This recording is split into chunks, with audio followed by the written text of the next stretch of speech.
একজন আমাকে ফোন করে হেভি একটা গালি টালি দিয়ে বলবো যে আমি আপনার দোষ ধরিয়ে দিলাম, কারণ আয়না হচ্ছে মুমিন ভাইয়ের আয়না, এই জন্য আয়নার মতো আমি আপনার দোষটা ধরিয়ে দিলাম বলছেন। আমি বললাম ভাই একটা কথা বলি, তাহলে কিছু মনে করেন না। ঠিক আছে বলেন। আমার ওস্তাদ আমাকে শিখিয়েছিলেন ছোটবেলায়, একজন মুমিন আর একজন মুমিনের আয়না ঠিক আছে, কিন্তু আয়না কখনো কথা বলে না, আয়না চুপচাপ নিজের চেহারা দেখিয়ে দেয়। কথা বুঝতে পারছেন? আয়না কিন্তু কথা বলে না এত বেশি, আয়না আপনাকে চুপচাপ নীরবে আপনার দোষটা দেখিয়ে দিবে। আপনার এখানে কেটে গেছে, আয়নার সামনে দাঁড়ালেন, শেভ করার কাটার কথা বলছি না, শেভ করতে যায় না, আপনার কেটে গেছে, আয়নার সামনে দাঁড়ালেন, আয়না কি বলবে এই তোমার গাল কাটা? আয়না কথা বলবে?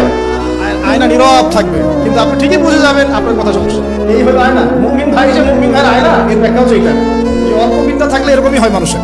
তো দুটো কথা বলি, আল্লাহ রবি বলেছেন যে তুমি শব্দ দিয়ে যুদ্ধ করো। কি দিয়ে? শব্দ দিয়ে। বজ্রপাত দিয়ে যুদ্ধ করো না। বজ্রপাত মানে চিৎকার চেঁচামেচি করে না মানুষ, বজ্রপাত দিয়ে যুদ্ধ করো না, কারণ বজ্রপাত দিয়ে কখনো গোলাপ ফুল ফোটে না। তিনি বলছেন তোমরা গাছের মতো হয়ে যাও, পাতাগুলোকে ঝরে পড়তে দাও, চুপচাপ গাছের মতো দাঁড়িয়ে থাকতে, এত লম্ফজম্ফ না, নিজের দোষগুলোকে আস্তে আস্তে আপনি ঝরিয়ে ফেলে দেন। তিনি বলছেন একটু উঁচু লেভেলের কথাগুলো আর কি। তিনি বলছেন যে ইসলামিক ফিলোসফার ছিলেন তিনি একজন। তিনি বলছেন যে তুমি অন্যকে আলো দিতে চাও, তাহলে তোমার নিজেকে আগে পুড়ে ছাই হতে হবে। কারণ কি? কারণ মোমবাতি যখন অন্য কাউকে আলো দেয়, তার আগে নিজে সে পুড়ে ক্ষয় হয়ে যায়। কত গভীর কথা না? আপনি মানুষের কল্যাণ করতে চান, আগে নিজেকে ত্যাগ স্বীকার করা শিখতে হবে, স্ট্রাইভ করা শিখতে হবে। আল্লাহ পাক তৌফিক দান করুন।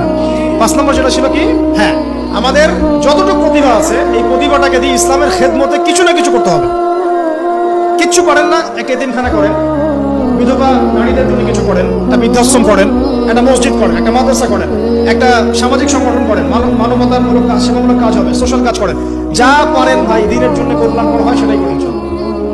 এবং উম্মার মাঝে বিভক্তি সৃষ্টি করতে যাবেন না, সবাইকে ঐক্যবদ্ধ করার চেষ্টা করেন।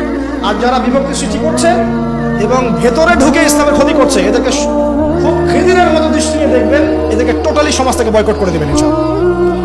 আমরা থাকি বা না থাকি, নসিহতগুলো থাকবে ইনশাআল্লাহ, এবং এইভাবেই ইনশাআল্লাহ তাআলা প্রজন্মের পর প্রজন্ম এগিয়ে যাবে ইনশাআল্লাহ।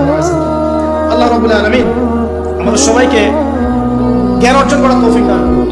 খিদিরের মতো আলাইহিস সালাম দূরদৃষ্টি সম্পন্ন মানুষ হওয়ার তৌফিক দান করুন। আল্লাহ পাক আমাদেরকে জগৎ সম্পর্কে সচেতন থাকার তৌফিক দান করুন। আল্লাহ পাক আমাদের সবাইকে আদর্শ পরিবার করে দিন, বেশি বেশি নেক আমল করার তৌফিক দান করুন, নবীর সুন্নাত বাস্তবায়ন করার তৌফিক দান করুন। আমাদের ছেলে মেয়েদেরকে আল্লাহ পাক মুসলিমের মতো মুসলিম রূপে মানুষ করার তৌফিক দান করুন।